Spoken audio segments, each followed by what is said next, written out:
శ్రీ గురుభ్యో నమః. శ్రీకృష్ణ గురు చరణ సన్నిధి. మాస్టర్ ఈకే స్మృతులతో నిండినటువంటి గ్రంథము. ఆ గ్రంథంలో 3వ భాగంకి వచ్చాం మనం. ముందు మాటగా రచయిత అయినటువంటి బ్రహ్మశ్రీ మల్లాది పున్నయ్య శాస్త్రి గారు అంజలి అనే పేరుతో రచించటం జరిగింది. ఈరోజు ఆ అంజలి ముందు మాటను చెప్పుకుందాం మనం. మందహాస స్వచ్ఛరుచిధ్వస్తాజ్ఞానతమప్రభం దివ్యకారుణ్య విభవం కృష్ణం వందే జగద్గురుం. భగవంతుని గూర్చి, భగవదవతారమూర్తులకు మహాత్ములను గూర్చి ఎవరైనా ఎంతని చెప్పగలరు, ఏమని చెప్పగలరు? కానీ వారిని గూర్చి చెప్పుకొనుటలోనే ధన్యత ఉన్నది, సాధన ఉన్నది, అమృతత్వ సిద్ధి ఉన్నది. వారు అయస్కాంతములు. ఇనప ముక్క యొక్క గొప్పతనము వలనగాక సూదంటురాయి యొక్క అయస్కాంతీకరణ శక్తి వలననే అది ఆకర్షింపబడును. ఆ పైన అయస్కాంతము యొక్క సన్నికర్ష వలన, సాన్నిధ్యము వలన ఇదియు అయస్కాంతమగును. అట్లే మహనీయుల చరిత్రలను, గుణములను, వారి జీవిత కథా సన్నివేశములను సంస్మరించుట వలన మనము కూడా వారి సాన్నిధ్య మాధుర్య సౌభాగ్యాన్ని పొందెదము. రామాయణము, భాగవతము అందుకే పుట్టినవి.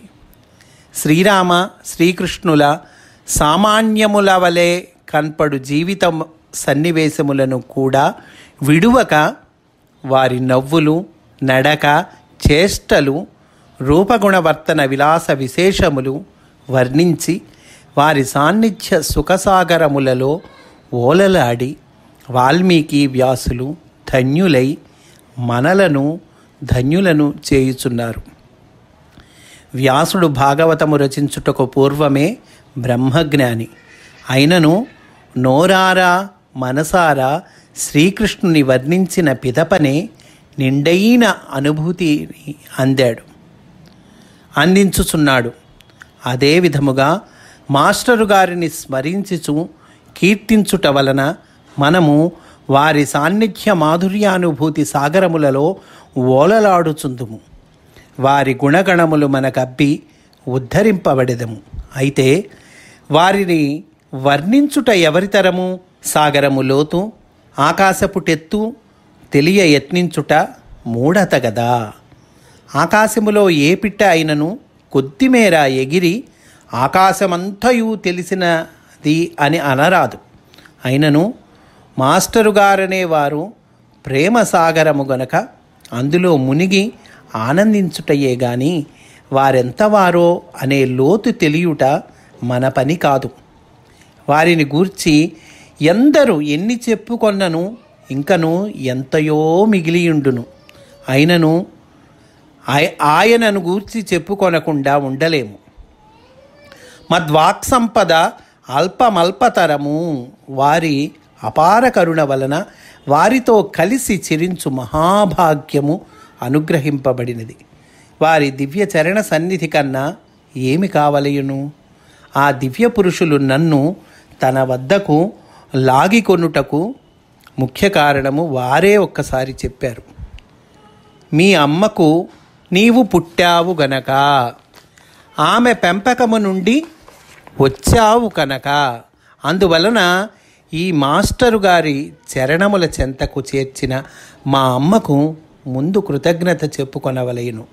ఈ గ్రంథములోని విశేషాలు ఎన్నో మార్లు పూజ్యురాలకు అమ్మగారు, నేను, సోదరులు అనంతకృష్ణ గారు, జయరామశర్మ గారు, ధారా రాధాకృష్ణమూర్తి గారు, వరాహ మిహిరాచార్యుల వారు, గోపిరెడ్డి, శ్రీ చాగంటి సాంబశివరావు గారు మున్నగు శ్రీవారి భక్తులు ఎన్నో పర్యాయములు ముచ్చటించుకొనుట అభ్యాసము. అదే మాకు మురిపెము. ఈ మధ్యకాలములో మాస్టరు గారి యందు అనుసరణపూర్వకమైన విశేష భక్తి గల మన సోదర బృందము వారితో ఎన్నోసార్లు శ్రీవారితోడి స్మృతులు పంచుకొనుట జరుగుచున్నది. అట్టి వారిలో శ్రీ డి రాములు గారు, శ్రీమతి ప్రభావతి, శ్రీమతి శారదాంబ, శ్రీమతి సత్యవతి, శ్రీ ఎస్ఎస్ ప్రసాద్ గారు, శ్రీ రాఘవరావు గారు ముఖ్యులు. యువతీ యువకులు, బాలురు కూడా తమ చెవులను, హృదయములను అప్పగించి అనంతకృష్ణ గారు కానీ, నేను కానీ ఎవరైనను శ్రీవారి విశేషాలు సంభాషించుచుండగా పులకితగాత్రులై దివ్యలోక విహారము చేయుచున్నారు. అసలు అందరికన్నా ముందుగా స్మరింపవలసిన వారు పరమపూజ్యులకు తాతగారు శ్రీ కొత్త రామకోటయ్య గారు. ఆయన మాస్టర్ గారికి సంబంధించిన తన అనుభవములను మాకు తెలుపుటయ్యేగాక మమ్మల్ని అడిగి చెప్పించుకొని పరవశించడివారు. రామకోటయ్య తాతగారు మహాత్ములగుటకు రెండే కారణములు. ఒకటి, మహాత్ములను శరణంది నిత్యము స్మరించుట. రెండు, దీనులను ఆర్తులను కరుణించుట. ఆయన నన్ను అనేక పర్యాయములు ఆదేశించారు, బాబుగారు మీరు మాస్టర్ గారితోడి అనుభూతులను వ్రాయాలని. పరమపూజ్యులు మాస్టర్ గారి బహిప్రాణము శ్రీ లక్ష్మణ యతీంద్ర గురుదేవులు శ్రీవారి స్మృతులు తాను తెలుపుచు మా వద్ద వినుచు ఆనందించడివారు. వారి దివ్యాశీస్సులు ఈ రచనకు ప్రేరకములు. ఆ పైన నాకు పితృతుల్యులు పరమ ప్రేమరసమూర్తి శ్రీమాన్ వేదాంతం ఆనందాచార్యుల వారు మాస్టర్ గారిని గూర్చి కానీ వారి ఉపదేశామృతమును గూర్చి స్మరించు సందర్భములలో అహోరాత్రములు, నిద్రాహారములు, దేశకాలములు, దేహబుద్ధ్రీంద్రియాదులు తెలియక ఆనంద బాష్పపూర్ణ నయనులై అరమోట్పు కన్నులతో పరవశించడివారు. అనంతకృష్ణ గారితో, బుజ్జిగారితో, శ్రీ నరసింహరాజు గారితో, జయరామ శర్మతో సన్నివేశాలు శ్రీవారి సంస్మరణామృతాబ్ది మజ్జనములే. చాలా ఏండ్ల క్రితము మాస్టర్ గారి ప్రేరణతోనే నేను గాస్పెల్ ఆఫ్ శ్రీరామకృష్ణ పరమహంస శ్రద్ధతో పఠించుట, బోధించుట కూడా జరిగినది. ఆ పుస్తక ప్రభావముతో శ్రీవారి స్మృతులను ప్రకటించవలెనని స్ఫూర్తి కలిగినది. రమణ స్మరణామృతము శ్రీ గుర్రం సుబ్బారావు గారి రచన నన్ను రమణుల దివ్య సన్నిధిలో నిలబెట్టినది. అట్లే పూజ్యులు భరద్వాజ గారి సాయి లీలామృతము సాయి సన్నిధిలోనికి తీసుకుని వెళ్ళుచున్నది. ఇవన్నీ నాకు మాస్టర్ గారి స్మృతులు అక్షర రూపంలోనికి తేవాలని ప్రేరణనిచ్చినవి. ఇక సన్నివేశము రానే వచ్చినది. మిత్రులు, మాస్టర్ గారి భక్తులు శ్రీ సాంబశివ శర్మ గారింట్లో భాగవత గోష్ఠి జరుగుచున్నది. వారి కుమార్తె శ్రీవారి భక్తురాలు చిలసౌ కళ్యాణి తనంత తానుగా నేను ముద్రణా వ్యయమునకు డబ్బులిస్తాను, మీరు అవశ్యము వారిపై రచన చేయండి అని పలికినది. వెంటనే సాంబశివ శర్మ గారు మా జయరామ శర్మను సమర్థించి ప్రోత్సహించారు. అయినను బద్దకించాను. ఇక జయరామ శర్మ నా వెంబడి పడ్డాడు. పలుమార్లు అదే పనిగా అనంతకృష్ణ గారు, బుజ్జిగారు అవశ్యమన్నారు. ఇక అంతకంటే కావలసినదేమిటి? ఇక సాక్షాత్తు శ్రీవారి దివ్యాజ్ఞగా ఔదల దాల్చి 25/3/2002 ఈ రచనను ఆరంభించాను. మధ్య మధ్య శ్రీ ధారా రాధాకృష్ణమూర్తి గారు శ్రవణానంద కలితులై నన్ను వాత్సల్యముతో ఆశీర్వదించారు. సుమారు 3 సంవత్సరముల కాలము పట్టినది ఒక రూపము వచ్చుటకు. నేనుగా కొంత లిఖించితిని. అధిక భాగము మాస్టర్ గారి భక్తురాలు చిలసౌ లలితా పరమేశ్వరి ఉత్సాహముతో నేను చెప్పుచుండగా లిఖించుట జరిగినది. ఆ పైన శ్రీ లక్ష్మీ గణపతి ముద్రణాలయ నిర్వాహకులు శ్రీ సుబ్రహ్మణ్య శాస్త్రి గారు పట్టుబట్టారు. ముద్రణ ప్రతిని సంసిద్ధము చేయుడు, 2006 గురు పూజలలో ఆవిష్కరణ జరిగి తీరవలయును అని. 2005 డిసెంబర్ 24న ఆరంభించాను ముద్రణా ప్రతిని తయారు చేయుట. లలితా పరమేశ్వరి సహకరించినది. పూజ్య సోదరులు శ్రీమాన్ అనంతకృష్ణ గారు ఆశీర్వదించారు పరమానందముతో. ఆయన మాస్టర్ గారికి కుమారులే అనరాదు, ముఖ్యముగా భక్తులు. శ్రీవారి పిల్లలంతా అంతే. ఆ అదృష్టము శ్రీకృష్ణునకు కూడా దక్కలేదు, శ్రీ మాస్టర్ గారికి దక్కినది.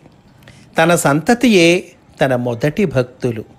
మనము శ్రీవారి శిష్యులమని అనుటకు నేను సాహసించను. ఎందుకనగా వారి నుండి విజ్ఞానము ఎంత అబ్బినదో తెలియదు. వారిని అనుసరించి జీవించుచు వారి నిత్య స్మరణలో జీవితము ఆత్మ అంతయు వారుగానే బ్రతుకుటయే భక్తి. మనకది చాలు. మాస్టర్ గారు తన అడుగు జాడలను తమ కుమారుల రూపములోనే ప్రదర్శించుచునే ఉన్నారు. పరమ పూజ్యురాలకు అమ్మగారికి నివేదించాను ఈ మధ్య ఈ రచన సంగతి. అమ్మ దివ్యాశీస్సులు లభించినవి. ఇంకా ఏమి కావలెను? లక్ష్మీ గణపతి ముద్రణాలయ కార్యకర్తలు శ్రీ కామేశ్వరరావు గారి వంటి వారు తపస్సు చేసిరి. ముఖ్యముగా సోదరుడు మాస్టర్ గారికి మహాభక్తుడు, నాకు బహిప్రాణము, ప్రేమ రసానుభూతి తానైనవాడు మా పన్నాల జయరామ శర్మ ప్రూఫులు దిద్దు పనిని తపస్సుగా చేపట్టుట జరిగినది. మాటి మాటికి కొందరు శ్రీవారి యువభక్తులు నాకు ఫోన్లు చేయసాగారు. ఈ పుస్తకము కోసము ఎదురు చూచుచున్నామని. నాకు ఇందరుగా శ్రీవారే తన చిరుదరహాసముతో సన్నిధి చేయుచున్నారు. ఇన్ని రూపాలలో తన క్రీడా విభూతిని నెరపుచున్న శ్రీవారి చరణ కమలముల కెరిగి వీరందరి పాదధూళి శిరస్సున ధరించుచున్నాను. ఈ పుస్తక రచనపై అనుభూతిపరముగా శైలిపరముగా పూజ్యశ్రీ చిరంతనానంద స్వామి విరచితమగు శ్రీరామకృష్ణ పరమహంస జీవిత చరిత్ర ప్రభావము ఉన్నది. ఈ పుస్తకము శ్రీవారి జీవిత చరిత్ర కాదు, వారి ఉపదేశమాలిక కాదు. ఆయనలో ఎన్నో అంశములున్నవి. వానిలో ఒకటిని స్పృశించు యత్నము కాదు, విజ్ఞానము కాదు. ఏమిటో నాకే తెలియదు. మీరు చేయి బట్టి గుండెను ఆవేశించి వ్రాయించండి అని ఆయన పాదాలు మనస్సులో పెట్టుకొని ప్రార్థించుటే నా చేత చేయబడినది. ఇక ధారాస్రవంతిగా ప్రవహింపసాగినది. ఏ విధమైన వరుసలో పైనుండి దూకుచున్నదో ఆ విధముగానే రచన సాగినది. భావములు భాష ప్రధానము కాదు, ఇది అనుభూతి రసగంగా. ఇందులో వారితో నేను కలిసినప్పటి నుండి వరుసగా సాగిన సన్నివేశములు ఉన్నవి, సంభాషణలు ఉన్నవి, నవ్వుల రువ్వులు ఉన్నవి, ఉపదేశాలున్నవి, ఏమేమో ఉన్నవి. వారితో పరోక్షముగా కాక ప్రత్యక్షముగా అనుభవించినవి మాత్రమే ఉన్నవి. ఏముంటే ఏమి, ఇందులో అనుస్యూతి లేదే అని అనిపించవచ్చును. ఒకే అనుభూతి అంతఃసూత్రముగా అంతఃస్రోతస్వినిగా ఉన్నది. అనుభూతియే శ్రీవారు. వారిచ్చిన విజ్ఞానము కన్నా, వారి ప్రవచనాల కన్నా, వారి గుణగణాల కన్నా, నడవడి కన్నా వారే మిన్న. ఇవన్నీ వద్దని కాదు, వారుంటే ఇవి ఉన్నను బాగుండును, వారుగాక ఇవి అన్నీ మనకేలా. వారి సన్నిధి మాధుర్య వారిధి మదాంధ తరంగభంగియే. అది ఈ పుస్తకములో ఉన్నదని నాకు అనిపించుచున్నది. వాస్తవమునకు నా ఆనందమునకై వ్రాసికొన్నాను, మరియు పైన ప్రస్తావించిన పుణ్యపురుషుల ఆనందము కొరకు వ్రాయుట జరిగినది. అయితే శ్రీవారు పుణ్యశ్రవణ కీర్తనలు అనగా వారిని గూర్చి ఎవరు విన్నను, ఎవరు కీర్తించినను వారెల్లరూ తమ స్థితిలో ఉండరు, అనగా తాముగా ఉండరు, శ్రీవారిలో ఉందురు. అదియే అసలు పుణ్యము. కావున ఆంధ్రభక్త లోకము ఆనందించినచో శ్రీవారు ఆనందించినట్లే. ఈ విధముగా తెనుగునాట భక్తి రసామృతము ప్రవహించి భక్తులందు మునగవలెనని వారికి సమర్పించుచున్నాను. వారి రూపములోని మాస్టరు గారి దివ్య చరణారవిందములకు అక్షరాంజలిగా ఇది సమర్పించటమైనది. ఈ పుస్తకములో శ్రీవారితో పాటు ఎందరో పాత్రధారులు మనకు దర్శనమిచ్చుదురు. సూత్రధారి వారేయని మరువరాదు. ఈ భాగ్యశాలురైన భక్తుల సంస్మరణ కూడా వారి సంస్మరణయే, వారి సన్నిధియే. శ్రీమాన్ అనంతకృష్ణ గారి ఆనతిపై ప్రథమ సంపుటము వెలువడుచున్నది, ద్వితీయము సిద్ధముగా ఉన్నది. 1959 నుండి 1961 వరకు గల స్మృతులే ఈ గ్రంథముగా రూపుదిద్దుకొన్నవి.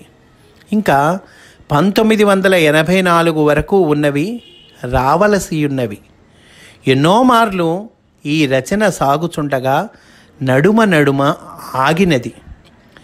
ఏదో దివ్యలోక సంచారము, కనులు చెమర్చేవి, గుండె ఆనందముతో నిండి మాట వచ్చేది కాదు. గత స్మృతులు వ్రాతపూర్వకముగా కూడా లేవు. శ్రీవారే తిరిగి ప్రజ్ఞకు తట్టునట్లు చేసిరి. అంతేకాదు, మరలా ఆ సన్నివేశాలలోనే నన్నుంచిరి.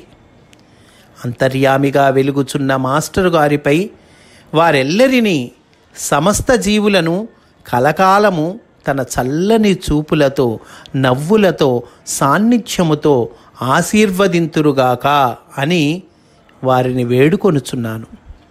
ఈ భువిని ప్రేమ సుధామయమగు దివిగా తీర్చుట తన లక్ష్యమని, ఇందుకు 500 సంవత్సరాలు పట్టునని వారు 1983 జనవరి 1న ఉద్ఘాటించారు. మనమెల్లరము వారి ఆ ప్రణాళికా యజ్ఞములో సమిధలుగా జన్మ పరంపరలో సమర్పింపబడుదుము కాక. పరమ ప్రేమాత్మక, అత్యంత సాధు సరళ జీవన అయిన అమ్మగారు వాత్సల్య స్నిగ్ధమూర్తి. అందరకు అమ్మయే. ఆమెవరో కాదు, శ్రీవారి హృదయమే, శ్రీవారి ఆత్మయే. మాస్టరు గారి కృపా కటాక్షములతో, వారి దివ్యానుగ్రహముతో మాస్టర్ ఈకే పబ్లికేషన్స్ ద్వారా ముద్రితమైన ఈ గ్రంథము అమ్మగారి కరకమలాల మీదుగా ఈ గ్రంథం ఆవిష్కరింపబడుట మహాభాగ్యము. ఆమె చరణ కమలాలకు కైమోడ్పు ఘటించుచున్నాను. ఆశీస్సులను ప్రసాదించుచున్న సోదరులు అనంతకృష్ణ గారికి, జయరామ శర్మకు అంజలి. ఈ పుస్తకమునకు ఏమి పేరు పెట్టవలనో కూడా నేనేమీ ఆలోచించినది కాదు. నాకు తట్టినదది. శ్రీకృష్ణ గురుచరణ సన్నిధి అని కృష్ణుడు తనను ప్రతిరూపముగా మలచుకొన్నాడని మాస్టరు గారే తన అర్పణ కావ్యమున చెప్పుకొన్నారు. ఇక మనకు శంకయ్యేలా? శ్రీకృష్ణునకు శ్రీకృష్ణమాచార్యుల వారికి ఇందభేదము ధ్వనితము. సహృదయులు ఆనందింతురుగాక. కృష్ణం వందే జగద్గురుం. ఇట్లా బ్రహ్మశ్రీ మల్లాది పున్నయ్య శాస్త్రి గారు ముందు మాటను అంజలి అనే పేరుతో చాలా చక్కగా అందించారండి అని తెలియచేస్తూ స్వస్తి. వాసుదేవ.